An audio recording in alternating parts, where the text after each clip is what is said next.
So most welcome है आपका अपनी इस फैमिली में। नाउ गाइस, इसमें बात किया जाएगा एक नया टॉपिक। आपका जीके जीएस का लेक्चर नंबर 6 स्टार्ट कर दिया गया है, तो मोस्ट वेलकम है गाइस। आप फटाफट से आ जाइए और लाइव चैट करना स्टार्ट कर दीजिए।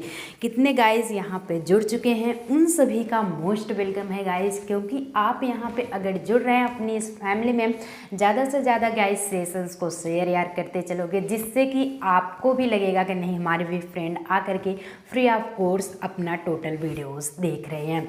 सो मोस्ट वेलकम है गाइस। चलिए स्टार्ट करते हैं। पहले आपको बताया जाएगा जो 5वें लेक्चर्स में जो 2 होमवर्क मिला था 24 एंड 25 क्वेश्चंस, नाउ वो सॉल्व कराएंगे। आफ्टर दैट आपके 25 क्वेश्चन सॉल्व कराए जाएंगे आपके लेक्चर नंबर 6 में। सो चला जाए, स्टार्ट किया जाए।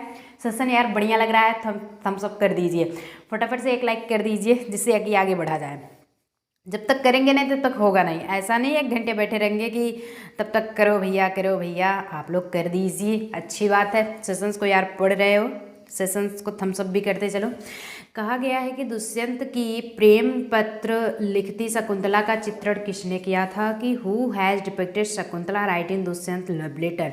नंदलाल बोस, जैमिनी राय, राजा रवि वर्मा, सतीश गुजराल। जो इसका होमवर्क दिया गया था गाइज, इसके जो जितने भी गाइज राजा रवि वर्मा आंसर किए हैं वो सभी करेक्ट हो जाएंगे। यानी कि देखे हैं एक प्रदीप जी और एक अभी राघव जी करके कुछ हैं, उन्होंने चैट सेक्शंस में यानी कि मेन कमेंट में कि सिर्फ कमेंट दिया है, बाकी और भी गाइज कहाँ हैं भैया? वैशाली, एनएनटी, रूपम, मतलब बहुत सारे बच्चे, सैनी जी, बहुत सारे बच्चे पढ़ते हैं, स्टूडेंट सब कहाँ हो यार? आपको बताया जाता है जब होमवर्क ले लेते हो हम मेन कमेंट बॉक्स में क्यों नहीं करते हो? और ज़्यादा से ज़्यादा सेशंस में लाइव जुड़ने की कोशिश कीजिए। जो न समझ में आए आप पूछने की कोशिश कीजिए, लेकिन पढ़िए ज़रूर, कैसे भी हो करके पढ़िए ज़रूर। चला जाए आगे। सेशन बढ़िया लग रहा है यार, थम्स अप भी करते चलोगे। चलिए, आपका 25 क्वेश्चन से क्या होता है? 25 गाइस दिया गया है कि यमियल हुसैन हैं एक। यमियल हुसैन कौन थे? कि गायक हैं, नर्तक, चित्रकार या फिर व्यंग्य चित्रकार। व्यंग्य चित्रकार वो होता है कि किसी भी टिप्पणी पर व्यंग्यात्मक वाक्य यानी सेंटेंस को जस्ट अपोजिट, वो वाली नहीं है कंडीशंस, ये सिर्फ तो सिर्फ चित्रकार थे। बढ़िया लग रहा है सेशंस गाइज, एक थम्स अप भी करते चलोगे यार, बढ़िया लग रहा है। होमवर्क कंप्लीट हुआ, चित्रकार हैं, क्लियर। अब चलिए, मोस्ट वेलकम है आप सभी का लेसन यानी कि आपके सेशन नंबर 6 में। उसमें आपको क्या बताया जाएगा? फर्स्ट क्वेश्चन अपना क्या होता है देखेंगे। फर्स्ट क्वेश्चन गाइस दिया गया है कि एकमात्र वेद जो गद्य और पद्य दोनों में लिखा जाता है, ऐसा कौन सा वेद है गाइस जो गद्य में भी यानी कि प्रोज एंड पोएट्री दोनों में होता है? अरे वाह, क्या बात है।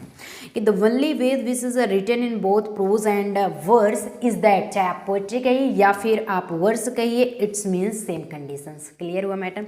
ऋग्वेद, यजुर्वेद, सामवेद, अथर्ववेद। अगर बात बता देंगे तो वेद 4 ही प्रकार के होते भी हैं। और 4 प्रकार के कौन कौन से वेद आप सामने देख सकते हैं। लेकिन यहाँ पे एकमात्र ऐसा वेद है जो गद्य और पद्य दोनों में लिखा जाता है। कौन है? चलिए देखते हैं कितने गाइस सही आंसर करते हैं। जी बिल्कुल, लाइव चैट करते रहिए आप फटाफट से, जिससे कि कोई भी आपको प्रॉब्लम हो तो उसमें भी आप पूछ सकते हैं। तो जितने भी साथी यजुर्वेद ऑप्शन कर रहे हैं वो सभी हमारे प्रिय साथी सही हो जाएंगे, क्योंकि यजुर्वेद एक ऐसा वेद होता है जिसमें गद्य और पद्य दोनों ऑलरेडी पुटअप होते हैं, मतलब लिखा जा सकता है उसमें, और कोई विभेद नहीं होता है। अगर गद्य लिखते हो तो गद्य यानी प्रोज होता है तो प्रोज ही, वर्स होता है तो वर्स ही, जिसे पोएट्री कहा जाता है। आई गेस आपको समझ में आ गया होगा। अब क्या होता है दूसरा कि किस बौद्ध ग्रंथ को प्रारंभिक बौद्ध का एनसाइक्लोजिस्ट कहा जाता है? Which Buddhist text is called the encyclopedia of the earlier Buddhism? Sutta Pitaka, Vinaya Pitaka, Abhidhamma Pitaka या फिर भगवती सूत्र? इसका जो गाइस सही आंसर, करेक्ट आंसर क्या होगा? चलिए देखते हैं कितने गाइस इसका सही आंसर करते हैं। अगर बात करें कि जितने भी गाइज ऑप्शन ए कह रहे हैं वो सभी हमारे प्रिय साथी सही हो जाएंगे, क्योंकि सुत्त पिटक होता है वो बौद्ध ग्रंथ को प्रारंभिक बौद्ध धर्म का इंसाइक्लोपीडिया कहा जाता है। मेन इंपॉर्टेंट है, हिस्ट्री से रिलेटेड भी है क्वेश्चन। मेन इंपॉर्टेंट आपके लिए नाउ विदाउट सेशंस को स्किप किए हुए यार पढ़ते चलोगे तो आपको समझ में आएगा, नहीं तो हमारे चैनल से आए फिर नेक्स्ट चैनल्स पे भी जाओगे, लेकिन आप अगर आपकी यही आदत रहेगी कि आप स्किप करते चलोगे बीच बीच में तो कुछ नहीं आएगा। विदाउट स्किप किए हुए पढ़िए, 100% गारंटेड है सब कुछ आएगा। और फ्री PDF पाना है तो तुरंत @यूनियन क्लासेस करके ज्वाइन हो जाइए टेलीग्राम, नीचे डिस्क्रिप्शन बॉक्स दिया गया है। और जिस भी नए स्टूडेंट्स को, जो हमारे नए साथी जुड़ रहे हैं हमसे, अगर उनको न क्लियर हो गाइस तो बात करना चाहेंगे यानी आपको बताना चाहेंगे आपकी जानकारी के लिए, नीचे डिस्क्रिप्शन बॉक्स क्यों दिया होता है यार, उसमें सारी टोटल जानकारी होती है। सिलेबस की जानकारी की लिंक आपको दी गई है, आप जाके तुरंत वीडियोस देख लीजिए, आपको नाउ टोटल सिलेबस नॉलेज हो जाएगा कि क्या क्या आपको बीएड एंट्रेंस प्रिपरेशन 2022 में क्या क्या पढ़ना है और कैसे कैसे क्वेश्चन आपको आएंगे। वो तो उसके लिए तो हम हैं ही स्टार्ट है। जितने भी गाइज यहाँ पे जुड़े हैं उनका मोस्ट वेलकम, तहे दिल से स्वागत है, क्योंकि आप लोग यार लाइव चैट भी करते चलेंगे जिससे कि लगेगा कि नहीं हमारे गाइस हमसे बने हुए हैं, जुड़े हुए हैं। चलिए बात करते हैं थर्ड क्वेश्चन का। थर्ड होता है कि सिनानाग किस धर्मावलंबी का पूजा स्थल है। Synagogue is the place of the worship of which religion, बौद्ध, जैन, यहूदी या फिर पारसी। इसका जो करेक्ट आंसर गाइज क्या होगा, चलिए देखते हैं थर्ड में किसका पिटारा खुलने वाला है, थर्ड में कौन विजेता बनने वाले हैं। जो थर्ड की गाइज बात होगी, यहाँ पे जितने भी साथी यहूदी ऑप्शन कर रहे हैं, option C is the correct, वो सभी सही हो जाएंगे। आगे चला जाए, सेशन बढ़िया लग रहा है, पढ़ने में मज़ा आ रहा है यार, बताते भी चलोगे, लाइव चैट है करते भी चलिए मैम सेशंस बहुत बढ़िया लग रहा है, और जो ना समझ में आए पूछते भी चलो गाइस, अपना डाउट्स क्लियर भी करते चलो। 101% अपना डाउट्स क्लियर करते चलिए 101% अपना डाउट्स क्लियर। द्वैतावाद सिद्धांत के प्रवर्तक हैं, ये हर बार क्वेश्चंस में 101% है कि ये जरूर पूछा जाता है। कोई भी क्वेश्चन सिंपल सी कॉम्पिटिटिव एग्जामिनेशंस आते हैं, ये जरूर पूछा जाएगा कि द्वैतावाद सिद्धांत के प्रवर्तक आखिर कौन थे। The originator of the duality theory is Shankaracharya, Ramanujacharya, Madhvacharya या फिर निम्बाकाचार्य, सब कुछ आचार्य महाराज लोग हैं। चलिए देखते हैं इसका करेक्ट आंसर कितने गाइस करते हैं। जो भी गाइस आप लाइव चैट करिए जी, बिल्कुल अगर सेशंस बढ़िया लग रहा है यार थम्स अप भी देते चलें। कुछ गाइस हैं कि जुड़ भी रहे हैं, छोड़ भी रहे हैं, जुड़ भी, ऐसा यार अगर स्किप करोगे ना कुछ नहीं आने वाला है। कम से कम स्टार्टिंग से आप लोग जुड़िए, और आपको लाइफ टाइम पता हो गया है सो अपने टाइम पे आप आ जाइए। हो सकता है किसी दिन नेटवर्क इशू की वजह से एक आध दो वीडियोज़ मिस हो जाते हैं, सो सॉरी, बट ऐसा आगे से नहीं होगा, डोंट माइंड। तो जितने भी गाइस यहाँ पे जी बिल्कुल समझ में आ रहा है, अच्छी बात है, कमेंट भी करते चलिए, लाइव चैट करते रहिए। जितने भी निम्बकाचार्य ऑप्शन कर रहे हैं वो सभी हमारे साथी सही हो जाएंगे। आगे चला जाए, बहुत इम्पॉर्टेंट है ये हर बार पूछा जाता है। अब क्या है कि अब लास्ट वाला यानी कि नेक्स्ट वाला ये देखेंगे, क्योंकि अभी लास्ट तो है नहीं सेशंस में, जाना कहीं नहीं, अभी पढ़ना ही है आपको। न्याय दर्शन का लेखक कौन था, न्याय दर्शन का लेखक कौन था। Whose was the author of the philosophy of justice, न्याय का दर्शक गौतम, कणाद, कपिल या फिर बादरायण। इसका जो करेक्ट आंसर गाइज क्या होगा ना वो आप ही बताएंगे, जिससे आफ्टर दैट हम सही करेंगे कितने गाइज हमें सही आंसर किए हैं। जी बिल्कुल करते चलिए, सेशंस को यार थम्स अप भी देते चलिए, जिससे कि लगे कि नहीं ऑलरेडी अपनी फैमिली चल रही है एकदम कवरिंग पे। चला जाए फिर बताया जाए, चलिए। तो जितने भी गाइस ऑप्शन ए कह रहे हैं वो सभी सही हो जाएंगे, यानी कि गौतम जो होगा वो सही आंसर होगा। न्याय दर्शन का लेखक कौन था, गौतम था। क्लियर हुआ मैटर, ये नाम था। ओके, ऑलरेडी आपका ये बहुत देखिए कितना इंटरेस्टिंग ये आपका है कि रंगोली बिहू किस राज्य का प्रमुख त्यौहार है। अभी तो फेस्टिवल की बात हो रहा है, जो रंगोली बिहू होता है it's means rangoli Bihu is the main festival of which state, किस स्टेट का ये रंगोली बिहू फेस्टिवल होता है यानी कि प्रमुख त्यौहार होता है? असम का, उड़ीसा, बिहार या फिर पश्चिम बंगाल। सो गाइस आपकी जानकारी के लिए बता दें कि जितने भी गाइस हमसे जुड़े हुए हैं उनका मोस्ट वेलकम है, बहुत बहुत थैंक्स है कि वो ऑलरेडी लक बाई चांस पढ़ रहे हैं। जितने भी गाइस पढ़ रहे हैं मतलब कि उनका लक ही लग जग गया है, क्योंकि इंपॉर्टेंट सेशंस में भी इंपॉर्टेंट फैक्ट लेकर के आए हैं। सो आप लोग पढ़ते रहें विदाउट एनी हेजिटेशंस। कोई भी प्रॉब्लम हो आप पूछते भी यार चलोगे, ठीक। तो इसका जो करेक्ट आंसर गाइज होगा, जितने भी साथी ऑप्शन ए कह रहे हैं वो सभी सही हो जाएंगे, क्योंकि असम जो होता है उसमें रंगोली बिहू राज्य का प्रमुख त्यौहार होता है। क्लियर हुआ मैटर? समझ में आ रहा है? आगे चला जाएगा। चलिए अच्छी बात है, आगे चलते हैं। अब 7वें क्वेश्चन पे अगर गाइज चलें कि दिया क्या गया है, आप देख सकते हैं कि ईसा मसीह के जन्मदिन के रूप में मनाया जाने वाला त्यौहार, ईसा मसीह के जन्मदिन के रूप में मनाया जाने वाला त्यौहार, it's mean the festival celebrated as the birthday of Jesus Christ is, क्या है? क्रिसमस, यानी जिसे क्रिसमस डे कहते हैं। 25 दिसंबर को मनाया जाता है, जस्ट आने वाला है आपका। और गुड फ्राइडे, ईस्टर या फिर पाम संडे। तो ईसा मसीह के जन्मदिन के रूप में कौन सा त्यौहार मनाया जाता है? चलिए देखते हैं इसका क्या सही आंसर होगा। तो ईसा मसीह के दिन गाइस क्रिसमस डे ही तो मनाया जाता है। क्रिसमस डे यानी कि 25 दिसंबर को, जो कि अभी जस्ट आने वाला है। तो डोंट माइंड, आपका आएगा, आप मना लीजिएगा। पहले पढ़ तो लीजिए, उसके बाद त्यौहार रखिए पीछे। पहले पढ़ाई, ओके, पहले पढ़ाई, आफ्टर दैट त्यौहार festival.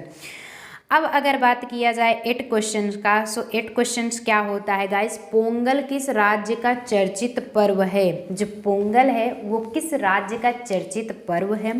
Pongal is the famous festival of which state? Pongal is the famous festival of which state? किस स्टेट का आखिर है? तमिलनाडु, केरल, कर्नाटका, जिसे कर्नाटक भी कहते हैं, आंध्र प्रदेश, एपी। क्लियर हुआ?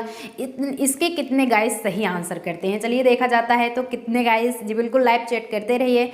और अगर सेशंस कैसा लग रहा है ये भी बताते चलेंगे। कौन कौन जुड़े हैं साथ में? कुछ बच्चे हैं कि स्टूडेंट्स आप लाइव मतलब सीन दिखता है आपका बट लाइव चैट नहीं करते हैं। तो क्या यार आप स्किप करने आए हो वीडियो? ऐसा करोगे तो कुछ नहीं आएगा गाइस। पढ़िए अच्छे से, हमेशा कहते हैं कि पढ़िए, नहीं तो बड़ा क्वेश्चन आप मान लीजिए हिंदी है आपका, जीके जीएस है, लेकिन आप जब वहाँ पे जाते हैं रीजनिंग एंड मैथ्स में क्या होता है? डायरेक्ट स्किप स्किप स्किप, तुरंत स्किप करोगे यार। जब एग्जामिनेशंस में बैठोगे क्या एग्जामिनर भी आपको स्किप करता चला जाएगा? यानी कि क्या आपको नंबरिंग वैसे थोड़ी ना मिलेगी जब तक आप लिखेंगे नहीं होगा। किसी भी चैनल से, किसी भी फैमिली से आप जुड़िए, बट वहाँ पे जब तक अपना प्यार और साथ नहीं देंगे, अपना टोटल मेहनत नहीं जमाएंगे, पकड़ नहीं बनाएंगे, आप आगे नहीं बढ़ सकते हैं। तो self confidence is the first secret of success. ये आत्मविश्वास ही सफलता की एक ऊंचाई होती है। कोटेशन कैसा लगा आप लाइव चैट करके ज़रूर बताएंगे। जब बहुत बढ़िया, जिसे जैसे बहुत बढ़िया लग रहा है। और लाइव चैट यार करते भी चलोगे, ज़्यादा से ज़्यादा इस सेशंस को यार शेयर भी करने की कोशिश करिए। सो इसका जो करेक्ट आंसर गाइस क्या होगा चला जाए, बताया जाए तो तमिलनाडु, जितने भी साथी कह रहे हैं वो सभी सही हो जाएंगे। यानी कि पोंगल जो है तमिलनाडु राज्य का चर्चित पर्व है, यानी फेस्टिवल है, त्यौहार है। क्लियर हुआ? तो ये सारी चीज़ें आपके जरूर पुटअप होते हैं कि त्यौहार से रिलेटेड हुआ, खेल हुआ, तो ये जीके जीएस में और यार क्या पूछा ही जाता है, यही सब तो पूछा जाता है। हिस्टोरिकल से भी ले लिया जाता है क्वेश्चंस। होयलेश्वर का प्रसिद्ध मंदिर कहाँ पे है?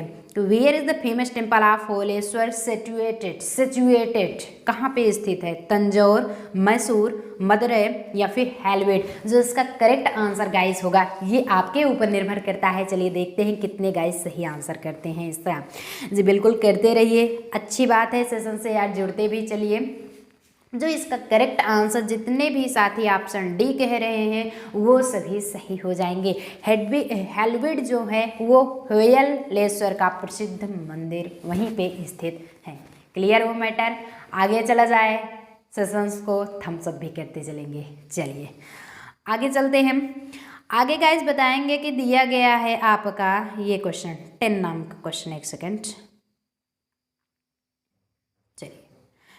10 जो क्वेश्चंस गाइस दिया गया है कि श्री वरदराजन का मंदिर यानी कांचीपुरम किस देवता को समर्पित है। जो कांचीपुरम है किस देवता को मानते हैं। अभी यहाँ पे अगर आपकी जानकारी लिए गाइस बता दें, सभी जो होते हैं वो अलग अलग देवता को, अलग अलग भगवान यानी सबको पूजते हैं, बट यहाँ पे भगवान एक ही होते हैं। रूप उनका अलग अलग, फॉर्म अलग अलग होता है, हर रूप में होते हैं, बट भगवान ईश्वर तो एक ही होता है। कंफर्म हुआ। तो to which deity in the temple of the Shri Varadarajan Kanchipuram dedicated, कहाँ पे वो स्थित है यानी कि किससे समर्पित है। शिव, विष्णु, ब्रह्मा या फिर शिव। मोस्ट वेलकम है गाइस, आप लोग आइए और जुड़िए और इसका लैब चेक करिए। 10वें का क्वेश्चन का सही आंसर चलिए करते हैं। तो कितने गाइस सही आंसर, कुछ गाइस हैं कि बी ऑप्शन, ए, डी, मतलब कुछ तुक्के लगाने की कोशिश कर रहे हैं, जो ही सही हो जाए वही। चलिए, जितने भी हमारे प्रिय साथी बी ऑप्शन कर रहे हैं उनका मोस्ट वेलकम है, वो सभी सही हो जाएंगे। और जिन साथियों का सही आंसर नहीं है उनका तो और भी मोस्ट वेलकम, क्योंकि उन्हें पढ़ने की थोड़ा ज़रूरत है। डोंट माइंड, हताश मत होइए मैम मेरा हर बार गलत हो जाता है, बिल्कुल नहीं। आप लोग मेहनत कीजिए, यानी कि असफलता है तो क्या होती है, सफलता की कुंजी होती है। अगर आप असफल हुए हो और प्रैक्टिस करना जारी रखे हो तो एक ना एक दिन जरूर सक्सेस होगे। अगर वहीं पे स्किप कर देते हो, छोड़ देते हो, लीप कर देते हो तो कभी नहीं सक्सेस होंगे। इसलिए हमेशा सीखने की कोशिश करिए, हमेशा आगे बढ़िए। ठीक, क्लियर हुआ। अब 11 जो होगा गाइस, 11 आपको क्वेश्चन बताया जाएगा कि प्रसिद्ध छोटा इमामबाड़ा कहाँ स्थित। बहुत ही इम्पोर्टेंट, हर बार ये जरूर पूछता है, ये सेशंस में जरूर, यानी कि पूछेगा ही तो पूछेगा। प्रसिद्ध छोटा इमामबाड़ा कहाँ पे होता है। Where is the famous Chota Imambara located. Where is the small यानी कि फेमस छोटा इमामबाड़ा लोकेटेड, कहाँ पे स्थित है गाइस। लखनऊ, आगरा, जयपुर या फिर दिल्ली। इसका जो करेक्ट आंसर क्या होगा अभी हम नहीं बताने वाले। चलिए आप देखते हैं कितने गाइस हमारे सही आंसर करते हैं। बताएंगे तो है ही, डोंट माइंड। चलिए अच्छी बात है, करते रहिए सेशंस को, थम्सअप भी यार करते चलोगे। कितने कितने गाइस हैं कि थम्सअप उन्होंने कर दिया है, एक बार बता तो दीजिए कितने गाइस हैं कि थम्सअप कर दिए हों। अगर यहाँ पे जो बताएं कि option number A is the correct answer, जितने भी गाइस लखनऊ आंसर कर रहे हैं वो सभी सही हो जाएंगे। आगे चला जाए 12 क्वेश्चंस पे। सो 12 क्वेश्चंस आपके लिए क्या दिया गया है। 12 क्वेश्चंस यहाँ दिया गया है कि पेरिस में स्थित एफिल टावर के डिज़ाइनर निम्न में से कौन थे। पेरिस में स्थित जो एफिल टावर है उसमें डिज़ाइनर कौन थे निम्नलिखित में से, यानी कि 4 ऑप्शंस आपके दिए गए हैं। Whose among the following was the designer of the Eiffel Tower is a Paris? Sir Gustav Eiffel, George Stanley, Henry Miller या फिर इनमें से कोई नहीं। नन ऑफ दीज, और आप दी अब नहीं है, नन ऑफ दी, क्योंकि डायरेक्टर एक होंगे और जिस भी चीज़ के डायरेक्टर एक होते हैं, मैनेजर एक होते हैं, वही चीज़ आगे बढ़ती है, चाहे किसी भी एरिया में हो। ठीक, कोई भी कंपनीज़ हो, कोई भी स्कूल्स हो, कोई भी कोचिंग्स हो, इंस्टीट्यूट्स जिसे कहते हैं, कोई भी स्टूडियो चलाना हुआ हो, आपका फैमिलीज मेंबर में चलाना हुआ, मतलब कुछ भी समथिंग्स आप किसी भी एनी एरिया में देखेंगे मैनेजर एक होगा तो बढ़िया से चलेगा, अगर 2 हुए तो शुरू लड़ाई झगड़े। सो ऐसा नहीं करना है, आप लोग पढ़िए, अपनी भी सीट एक हासिल करके रखिए। चलिए कितने गाइस करेक्ट आंसर इसका कर रहे हैं। सो जितने भी गाइस यहाँ पे सर गुस्ताव एफिल आंसर कर रहे हैं वो सभी करेक्ट हो जाएंगे, क्योंकि पेरिस में स्थित एफिल टावर के डिज़ाइनर जो थे वो सर गुस्ताव एफिल ही थे। समझ में आ रहा है सेशंस, एक थम्सअप भी करते चलेंगे। चला जाए आगे, चलिए आगे चलते हैं। 13 क्वेश्चन आपको यहाँ पे बताया जाएगा। 13 क्वेश्चन गाइज क्या होता है कि संगीत नाटक अकादमी की स्थापना कब हुई, इसी से रिलेटेड पूछा जाता है। कुछ क्वेश्चंस आपके पूछा जाता है कि किसने साहित्य अकादमी पुरस्कार प्राप्त किया, साहित्य अकादमी, कुछ इससे भी रिलेटेड क्वेश्चन, अकादमी पुरस्कार प्राप्त किए। तो प्राप्त करने वाला और उसका सन ये ध्यान रखेंगे। प्राप्त करने वाला यानी कि जो लेने वाला है वो, और एक तो जिसे एडॉप्टर कहते हैं, ग्राही। ठीक, तो एक प्राप्त करने वाला और किस सन में वो प्राप्त किया है, क्या बूढ़ा हो गया था तब भी? अरे ऐसा नहीं है भैया कि किसी भी उम्र में ले सकता है, जब भी उसे मिलता है साहित्य अकादमी पुरस्कार, मतलब दुनिया भर का सब कुछ पुरस्कार होता है, तो पुरस्कार कब मिलता है और किस सन में मिलता है, मेन इंपॉर्टेंट ये टॉपिक आप कवर कर लेंगे। और ऑलरेडी हम वीडियोज़ में आगे चलिए 1-2 दिन में 4 दिन में जल्दी ही आपको प्रोवाइड भी करा देंगे, आप अच्छे से पढ़ लेंगे। यहाँ पे गाइस होता है कि संगीत नाटक अकादमी की स्थापना कब हुई? व्हेन वाज द संगीत नाटक अकादमी इस्टेब्लिश्ड? स्थापना हुई 1951, 1953, 1954 या फिर 1957। इसका जो करेक्ट आंसर गाइस होगा, नाउ स्टार्ट किया जाता है, अभी तो सेशन स्टार्ट है, लाइव चैट भी आप स्टार्ट कर दीजिए जी। अब की बार यानी कि कितने गाइस सही आंसर कर रहे हैं, जितने भी गाइस ऑप्शन बी बता रहे हैं 1953 वो सभी करेक्ट हो जाएंगे, यानी 1953 में इन संगीत नाटक अकादमी का स्थापना हुआ था। आगे चला जाए, सेशन सब बढ़िया लग रहा है, मज़ा आ रहा है, कोई दिक्कत तो नहीं है? चलिए अब यहाँ पे अगर गाइस देखें कि वे 2 ग्रह जिनके उपग्रह नहीं हैं, वे 2 ग्रह ऐसे कौन से 2 ग्रह हैं जिनके उपग्रह नहीं हैं? पृथ्वी व बृहस्पति, बुध व शुक्र, बुध व शनि, शुक्र व मंगल। बहुत ही इंपॉर्टेंट, चांद से रिलेटेड तो आपका आता ही है ना, तो पृथ्वी, सूर्य, चंद्रमा ये सब क्या है, ग्रह टाइप्स के हैं, तो यानी कि ग्रह, उपग्रह, ये सब नॉलेज आपको रखना है, ये सारी चीज़ें आपको जानकारी में रखना है। 14 क्वेश्चन का कितने गाइस सही आंसर करते हैं? जी बिल्कुल करते रहिए। 14 गाइस का कितने गाइस आंसर यानी 14 क्वेश्चन का करते हैं, तो जितने भी ऑप्शन भी बता रहे हैं वो सभी सही हो जाएंगे, क्योंकि बुध व शुक्र जो होता है इसका करेक्ट आंसर है। ये 2 ऐसे ग्रह हैं जिनके उपग्रह बिल्कुल नहीं है, बेचारे बिना उपग्रह के हैं। क्लियर हुआ?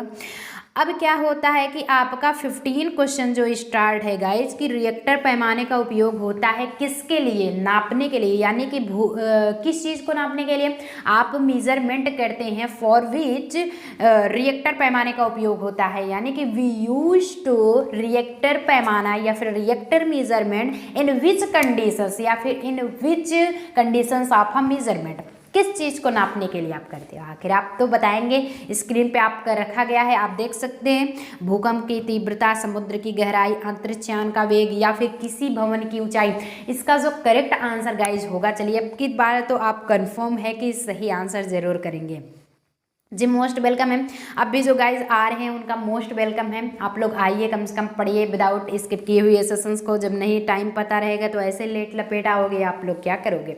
भूकंप की तीव्रता जो होती है, 14 क्वेश्चन तो चला गया जो अभी आएंगे।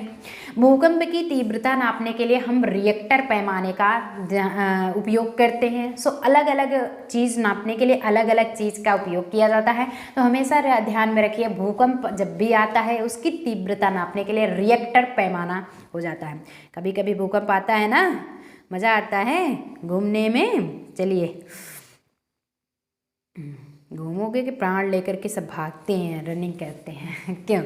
तो अंगोरा ऊन कहाँ से पाई जाती है? यहाँ पे गाइस बताया गया है कि अंगोरा ऊन कहाँ से पाई जाती है। यहाँ पे ऊन बना लेंगे। अंगोरा ऊन कहाँ से पाई जाती है? भेड़ से, लोमड़ी, खरगोश, बिल्ली से। अंगोरा जो ऊन होता है वो किस चीज़ से मिलता है? आपके भेड़ से, लोमड़ी से, खरगोश से या फिर बिल्ली से। इसका करेक्ट आंसर गाइज आप लोग करेंगे। करेक्ट आंसर यार करते भी चलोगे ना जी। जितने भी साथी ऑप्शन ए कह रहे हैं वो सभी सही हो जाएंगे, क्योंकि भेड़ से अंगोरा ऊन मिलता है। आगे चला जाए, सेशन बढ़िया लग रहा है। सो विदाउट स्किप किए हुए यार आप लोग पढ़ते चलोगे तो समझ में सेशंस आता चलेगा। गिरती हुई वर्षा की बूंदों की गोली आकृति का कारण है। अब बताइए, कभी आपने इमेजिन किया है या फिर ऑलरेडी सबके घर तो यार बारिश होती है, अगर बारिश हो रही होती है और नीचे जब पानी का जो बुलबुला होता है नीचे जब गिरता है तो उसका गोली आकृति बन जाता है। कभी आपने सोचा? इमेजिनेबल है क्वेश्चंस, ये क्वेश्चंस काल्पनिक है। ये क्वेश्चन आपका काल्पनिक है कि बुलबुला क्यों यानी गोला बन जाता है, उसका आकृति गोला क्यों बन जाता है? कि पृष्ठ तनाव का सिद्धांत, जड़त्व का सिद्धांत, प्रत्यास्था का सिद्धांत या फिर ऊर्जा का सिद्धांत, यानी कि थियरी ऑफ ऊर्जा, प्रत्यास्था, जड़त्व या फिर पृष्ठ तनाव। जो इसका करेक्ट आंसर गाइस क्या होगा? चलिए देखते हैं इसका करेक्ट आंसर क्या। जी बिल्कुल 17 क्वेश्चन आपका स्टार्ट है और हम चाहते हैं कि आप लोग लाइव चैट में सही आंसर कीजिए। तो जितने भी साथी ऑप्शन ए कह रहे हैं वो सभी सही हो जाएंगे। ये पृष्ठ तनाव का कारण होता है, यानी उसका सिद्धांत होता है। अब पृष्ठ तनाव का सिद्धांत क्या होता है, चलिए ये आपके लिए होमवर्क रहता है। Take a screenshot. पृष्ठ तनाव का सिद्धांत क्या होगा आपके लिए होमवर्क, ये हम बताएंगे नहीं। कुछ बच्चे होते हैं गाइस, मैम बता भी दीजिए, हाँ बताएंगे बट नेक्स्ट डे बताया जाएगा। ये पृष्ठ तनाव का आपका होमवर्क है, रख लीजिए तुरंत।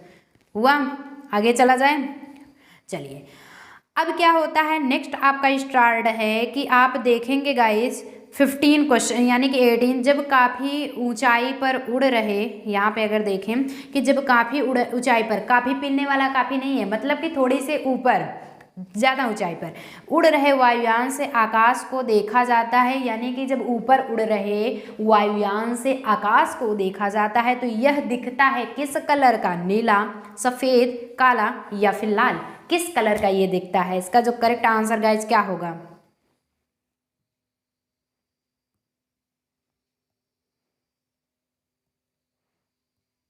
चलिए इसका जो करेक्ट आंसर गाइज क्या होगा, नीला होगा, सफ़ेद, काला, लाल, इसका करेक्ट आंसर क्या होगा 18 क्वेश्चंस का। तो आपकी जानकारी के लिए गाइज बता दें, जितने भी साथी ऑप्शन ए बता रहे हैं नीला इज द, यानी कि blue is the correct answer. जब काफ़ी ऊंचाई से यान से आकाश को देखा जाता है तो नीला दिखाई देता है, और नीला क्यों दिखाई देता है ये चलिए बता देते हैं, ये होमवर्क में नहीं देते हैं। प्रकीर्णन के कारण, ये प्रकीर्णन के कारण गाइस नीला आकाश दिखाई देता है। कंफर्म हुआ, सेशन बढ़िया लग रहा है, आगे चला जाए। चलिए 19 क्वेश्चंस गाइस क्या होता है, 19 क्वेश्चन जो दिया गया है आपका कि बैरोमीटर में, यानी कि यहाँ पे बैरोमीटर होगा, बैरोमीटर में पारे के तल की अचानक गिरावट सूचक है। बैरोमीटर जो होता है उसके पारे में तल की, तेल नहीं है, ध्यान दीजिएगा, तल मतलब सतह, बॉटम की अचानक गिरावट सूचक है। किसको इंडिकेट करता है, साफ मौसम को, तूफान को, बर्फबारी को या फिर भारी वर्षा को, यानी कि क्या आने वाला होता है, क्या होने वाला है जब उसके बैरोमीटर में के पारे में उसके तल में कमी आ जाती है, यानी कि अचानक गिरावट हो जाती है।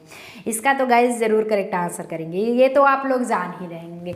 तो जितने भी साथी ऑप्शन बी बता रहे हैं वो सभी सही हो जाएंगे, यानी कि तूफान का इंडिकेट जब मिलता है स्टॉर्म का, तो तभी जो है ऐसी कंडीशंस आती है। बढ़िया तूफान आता है आंधी के साथ, पतले दुबले तो इंसान को उड़ा भी ले जाता है ना, तो खा पी के एकदम तंदुरुस्त रहिए। चलिए तो क्या होता है 20 क्वेश्चंस में, कोयला, कच्चा तेल व प्राकृतिक गैस कहलाते हैं, यानी कि कोयला जो होता है और जो कच्चा तेल किसे कहते हैं, कोई ऐसा नहीं कोई पका हुआ तेल आता है, कोई कच्चा तेल जो खाद्यान्न से प्राप्त होता है, खोदने से यानी खाद्यान्न से जो प्राप्त होता है वो कच्चा तेल कहलाता है। जैसे मिट्टी का तेल हो गया, तो ये सारी चीज़ें जब पहले मिलती थी तो ये कच्चा तेल होता है, डीजल भी मिलता था, पेट्रोल मिलता था। तो प्राकृतिक गैस यानी कि नेचुरल गैस है, ठीक। ईंधन जिसे कच्चे फ्यूल कहते हैं, ईंधन परंपरागत फ्यूल, फिर से प्राकृतिक फ्यूल या फिर जीवाश्मिक फ्यूल। इसका जो गाइस करेक्ट आंसर क्या होगा, नाउ आपका मोस्ट वेलकम है अपने इस फैमिली में। नाउ चलिए बताते हैं इसका करेक्ट आंसर। सो जी बिल्कुल लाइव चैट करते रहिए, आप लोग बताते भी चलिए सेशंस कैसा लग रहा है, और साथ साथ थम्स अप भी दे करके इसे ज़्यादा से ज़्यादा शेयर करते रहेंगे, जिससे कि और भी फ्रेंड्स आकर के नाउ जुड़ जाएं। लाइव टाइम हो गाइज आपको पता है 5 PM पे डेली आप आ जाएंगे। ओके चलिए कितने गाइज आ रहे हैं 5 PM पे, अभी तो यार पढ़ लो, कल आना है। तो option number D is the correct answer, यानी कि जीवाश्मिक फ्यूल जो होता है वो सभी करेक्ट आंसर हो जाएंगे। जितने भी गाइस जीवाश्मिक फ्यूल बता रहे हैं वो सभी करेक्ट आंसर हो जाएंगे। आगे चला जाए, सेशंस को थम्स अप कर दीजिए। चलिए आगे चलते हैं। अब क्या होता है कि थोड़ा सा बायो से भी रिलेटेड क्वेश्चन हो गया है कि विटामिन डी, क्योंकि जी के जीएस है तो ये आपके ऑलरेडी जीएस क्वेश्चन हैं। विटामिन डी की कमी के कारण कौन सा रोग होता है, रिकेट्स, बेरीबेरी, ऑस्टियोपोरोसिस या फिर पेलेग्रा, क्या चीज़ होता है। क्या आपको गाइस पता है कि ब्लड ग्रुप किस ब्लड ग्रुप से, यानी कि किसी का ओ पॉजिटिव होता है, ओ निगेटिव, ए बी होता है, बी माइनस, मतलब सब कुछ चार्ट में होता है, तो उस कौन एडाप्टर होता है किस चीज़ को दे सकता है और कौन जो है डोनेटर होता है। क्या पता है, ना पता हो आप लाइव चैट अभी तुरंत करिए, आपको अगले क्लासेस में लिस्ट प्रोवाइड होगा। करिए तो सही, आपको लिस्ट जरूर प्रोवाइड कराया जाएगा। विटामिन डी की कमी के कारण कौन सा रोग होता है? अगर यहाँ पे ना कंफर्म कर पाइए तो आप मेन कमेंट बॉक्स में ज़रूर कमेंट कीजिए। मेन कमेंट बॉक्स में आपको ज़रूर रिप्लाई मिलेगी, इसमें भी मिलेगी, उसमें भी। कभी कभी हो सकता है नेटवर्क इशू हो जाए, बट मेन कमेंट बॉक्स में हमेशा दिखता रहता है, उसमें ज़रूर रिप्लाई दिया जाएगा। 21 का कितने गाइज सही आंसर कर रहे हैं? अच्छी बात है, आप लोग सेशन से जुड़े रहेंगे। जितने भी गाइज रिकेट्स बता रहे हैं वो सभी सही हो जाएंगे, यानी कि रिकेट्स जो होता है विटामिन डी की कमी के कारण होता है। अब अगर आपका क्या होता है, ये जुगनू, रात में जुगनू होता है, आजकल ठंडी में तो नहीं दिखेगा, ये अक्सर है कि कुछ गर्मी और ज़्यादातर बरसात में दिखता है। तो बारिश के मौसम में जुगनू बेचारा आता है और चमक धमक के चला जाता है। जुगनू क्या है? एक मोलस्क है, कीट है, क्रिम है या फिर सूत्रकृमि है? आखिर क्या है? क्रिम को ऑलरेडी ऐसे भी लिख सकते हो, क्रिम, ये हुआ कंफर्म। तो इसका जो करेक्ट आंसर गाइज होगा 22 ऑप्शन करते रहिए, सही बात है, अच्छी बात। जितने भी गाइज ऑप्शन बी बता रहे हैं वो सभी करेक्ट हो जाएंगे, क्योंकि एक तरह से ये कीट होता है, पतंग नहीं होगा, कीट होगा, ठीक, जीवाणु है ना, कीटाणु जिसे कहते हैं। अब क्या होता है, दीमक को यह भी कहते हैं, दीमक को क्या कहते हैं? चींटी, एक सेकंड, दीमक को चींटी कहते हैं, लाल चींटी, श्वेत चींटी या फिर श्याम चींटी। दीमक को क्या कहा जाता है? दीमक को ऑलरेडी क्या कहते हैं? चींटी, लाल चींटी, श्वेत चींटी या फिर श्याम चींटी। इसका जो करेक्ट आंसर आपका गाइस क्या होगा? सो जितने भी गाइस आप 23 बता रहे हैं वो सभी सही हो जाएंगे। श्वेत चींटी भी कहा जाता है, जो दीमक होता है उन्हें ये नहीं है कि वो व्हाइट हुई होता है, उसे श्वेत चींटी ही कहा जाता है। कंफर्म हुआ? सेशन बढ़िया लग रहा है? होमवर्क तो लेते जाओ यार, होमवर्क चलिए लेते चलते हैं। होमवर्क जो आपका गाइज होगा यहाँ पे देख लीजिए कि एक परजीवी पर दूसरे परजीवी पे आश्रित रहने को क्या कहते हैं? सहजीविता, उपपरजीविता, आंतरिक परजीविता या फिर बाह्य परजीविता। इसका जो करेक्ट आंसर क्या होगा ये मेन कमेंट बॉक्स में देना है।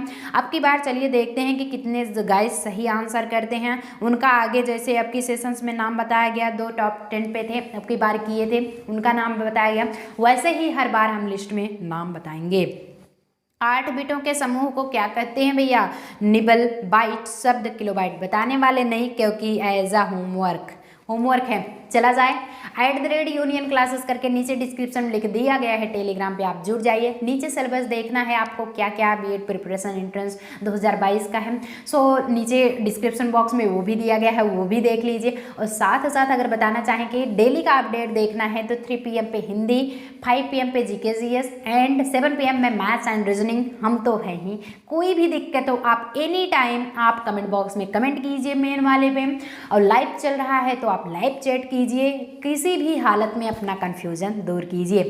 Till then best of luck, मिलते हैं नेक्स्ट सेशंस में, ऐसे इंटरेस्टिंग वीडियो फिर लेकर के आएंगे। तब तक के लिए बढ़िया पढ़ाई कीजिए, हमेशा खुश रहिए।